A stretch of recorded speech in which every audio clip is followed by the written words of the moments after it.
Welcome students in another video of chapter first resources, and we are going to start our chapter. Okay, so let's start the chapter. Man has always been depending upon nature for his survival.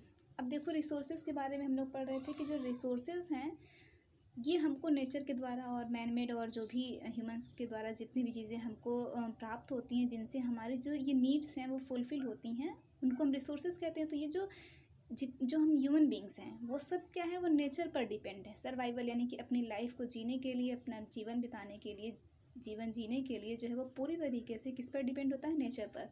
ठीक है, nature is catering to the various physical needs of man on a continuous basis. अब ये जो nature है वो मनुष्यों की जितनी भी भौतिक आवश्यकताओं की जो पूर्ति करता है, जो भी चीज़ें उनको चाहिए होती हैं वो सब जो है नेचर के द्वारा हमको प्रोवाइड होती हैं। Nature provides food, shelter and clothing in raw forms. जो नेचर है वो हमको बहुत सारी चीज़ें प्रोवाइड करवाता है, लाइक फूड, खाने के लिए भोजन, शेल्टर यानी कि रहने के लिए जगह, and clothing in raw form. जी कि ये जो क्लॉथिंग यानी जो हम कपड़े पहनते हैं उनको वो रॉ फॉर्म में हमको प्रोवाइड करवाता है, यानी कि कच्चे रूपों में। जैसे कि आपको पता है कि ये जो जितने भी क्लॉथ्स बनते हैं वो मोस्टली वेजिटेशन, वनस्पतियों से ही बनाए जाते हैं, जैसे कि for example cotton. Okay, in earlier times man consume these raw materials as they were available, but gradually he learn to use them in a better and efficient manner. अब देखो प्राचीन समय में क्या था कि ये जो मैन थे यानी कि हम लोग जो थे वो लोग जिन चीज़ों को हम जिस रूप में देखते थे, जो भी मटेरियल्स थे उनको हम जिस रूप में प्राप्त करते थे हम उसको उसी रूप में यूज़ करते थे। जैसे कि मान लो कि हम लोग कच्चे जो मांस होते थे, हाँ जी, कि वही वो लोग खाते थे उस समय में, जो प्राचीन जो ह्यूमंस थे। ठीक है, तो वो लोग उन्हीं जगह कच्चे मांस को खाते थे। जो पत्ते होते थे उनको वो उसी तरीके से अपनी बॉडी को कवर करने के लिए वो लोग यूज़ कर लेते थे। लेकिन ऐसा नहीं है अब क्या हुआ है कि ग्रेजुअली ही लर्न, धीरे बट जल्द ही उन लोगों ने ये सीख लिया कि बेटर जो है एंड एफिशिएंट मैनर में रहना, यानी कि एक अच्छे तरीके से एक मैनर जो कि वो जीवन जो है वो जीने लगे। Later man learn to live a settled life and storing things for his use. अब देखो धीरे धीरे क्या था, हम लोगों ने, जो हमारे जो पूर्वज जो थे उन लोगों ने, वहाँ वो जो लोग थे मनुष्य, उन लोगों ने सेटल लाइफ जीना शुरू कर दिया।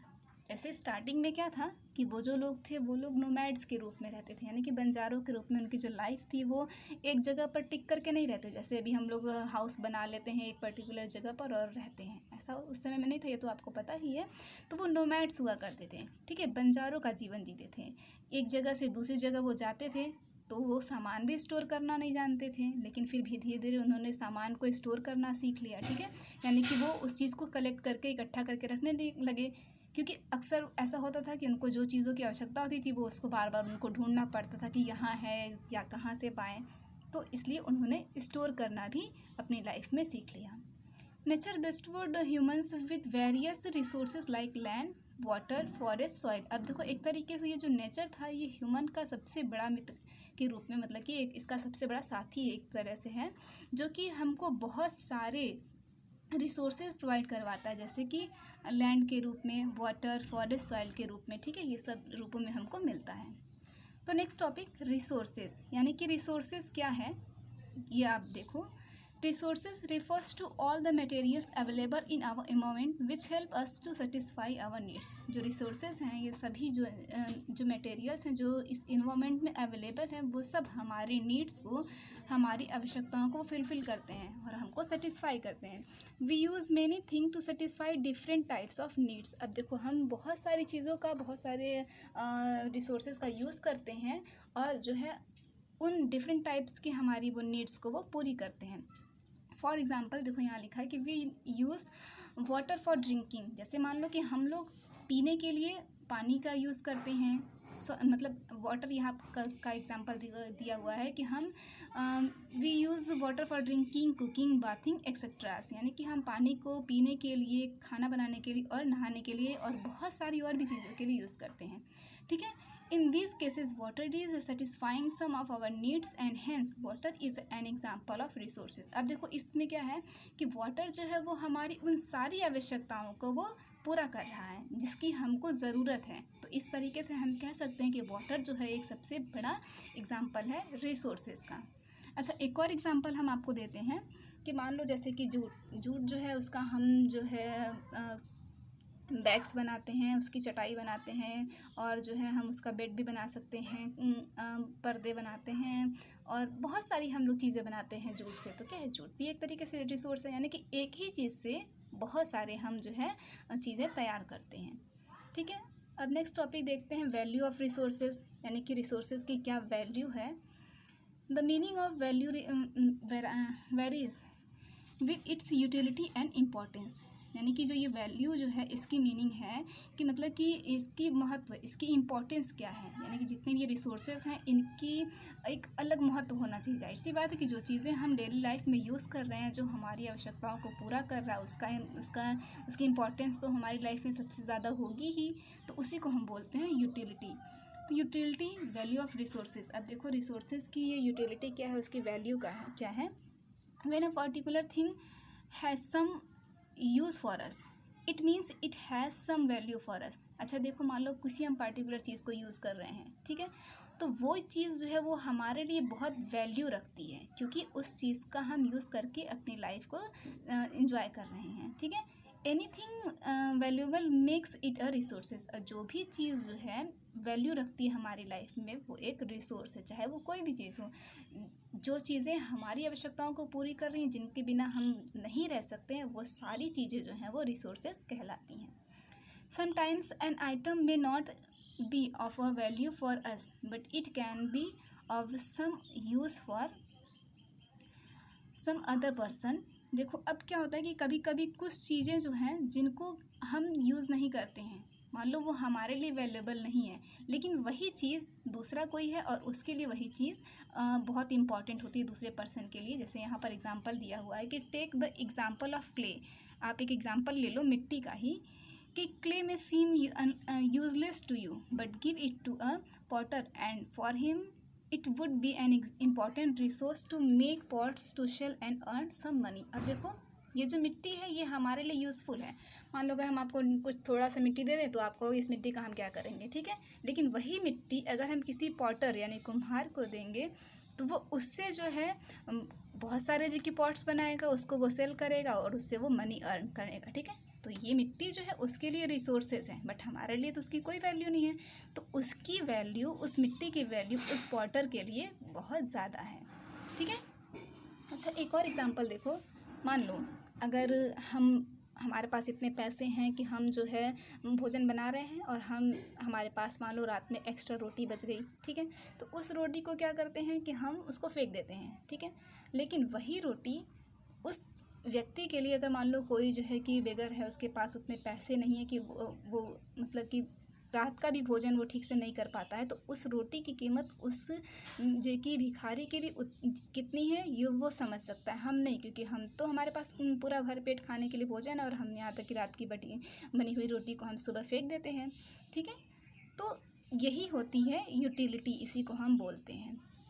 Economic value of resources. देखो इस किसी भी रिसोर्सेज की इकोनॉमिक वैल्यू क्या होती है, जिससे कि हमको कुछ हमारी मनी जिससे हम अर्न कर सकते हैं, वो है when the worth of a resource can be measured in terms of money it is said to have economic value. अब देखो कोई भी रिसोर्सेज हैं जिनसे कि हमको जो कि मनी प्राप्त होती है, उसको हम बोलते हैं उसकी इकोनॉमिक वैल्यू। जैसे कि कोई भी चीज़ है जिसको कि हम जिसकी सेल करते हैं और उससे हम पैसे अर्न करते हैं, वो चीज़ें हैं। Some resources have economic value, some do not. अब देखो कुछ ऐसे रिसोर्सेज हैं जिनकी इकोनॉमिक वैल्यू होती है और कुछ की नहीं होती है economic value.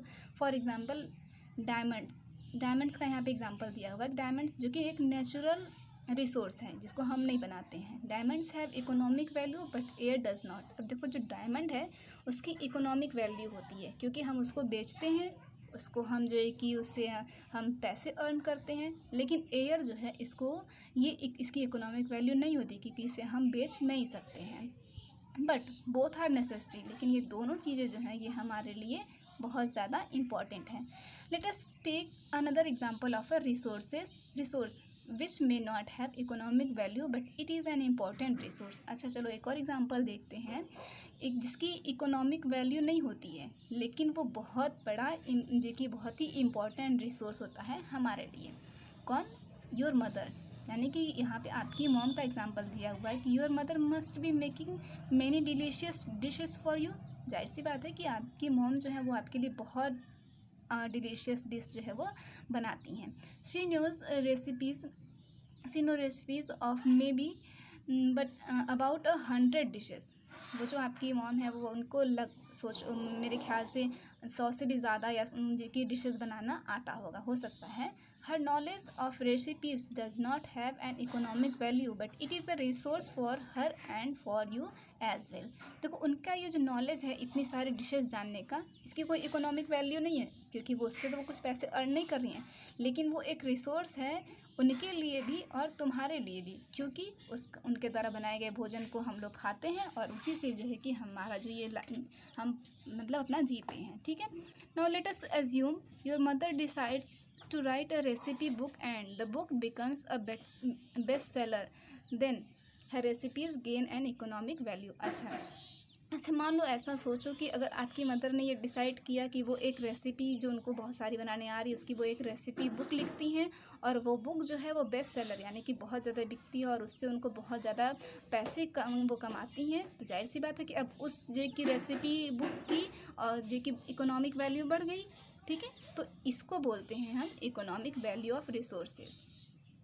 Similarly many home remedies may not have economic value today, but in the future, if a pharmaceutical company gets a patent for some of them, they would acquire economic value। अच्छा देखो इसी तरीके से एक और example दिया हुआ है कि मान लो कि कुछ होम रेमेडीज़ यानी कि घरेलू जो उपचार होते हैं, बहुत सी चीज़ें बहुत से डिजीज़ में हम जो कि घरेलू तरीके से उपचार करते हैं उसकी हमारे लिए कोई इकोनॉमिक वैल्यू नहीं है, लेकिन मान लो फ्यूचर में उसी का यूज़ करके कोई फार्मास्यूटिकल कंपनी है तो वो जो है कुछ चीज़ें कुछ दवाइयाँ बनाती है या कुछ भी करती है और उसके लिए आपको पेमेंट करती है, तो इस तरीके से क्या है अब उसकी इकोनॉमिक वैल्यू उसी चीज़ की बढ़ गई।